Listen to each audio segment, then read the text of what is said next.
On t'annonce à ton meilleur ami que t'as perdu son fils. Il le faut, Eddie et son père. Je continue mes recherches. Je lâcherai pas l'affaire tant que je l'aurai pas retrouvé.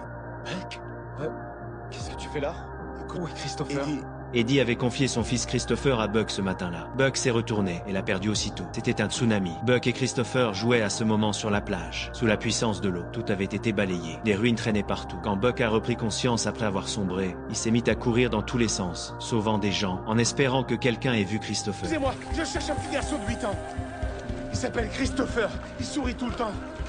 Il a une paralysie cérébrale, il a les cheveux châtains et un t-shirt jaune. Finalement, sa persévérance a fini par payer. Quelqu'un lui a dit que l'enfant avait peut-être rejoint la boulangerie. Mais Buck a cherché encore et encore jusqu'à ce que la nuit tombe. Les yeux fatigués, il a cru reconnaître Christopher. Mais quand l'enfant s'est retourné, Buck a compris qu'il s'était trompé encore une fois. Blessé, assoiffé, affamé, il a pourtant refusé d'abandonner. Après de longues heures, il a trouvé un abri. Buck s'est approché pour demander si l'enfant avait été vu. L'employé lui a conseillé d'aller vérifier à la morgue. Sous le choc, Buck a appelé Maggie au travail pour lui demander de l'aide. Eddie m'a demandé de garder Christopher. Que ça m'obligerait à faire des activités avec lui et donc à me faire sortir de l'appartement. Christopher a disparu.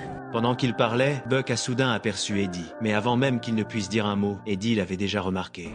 Pourquoi t'as ces lunettes? À un moment donné, je sais pas ce qui s'est passé.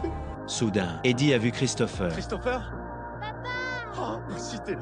La femme a expliqué à Eddie que le petit n'arrêtait pas d'appeler Buck. En voyant l'enfant sain et sauf, il pouvait enfin s'effondrer, soulagé.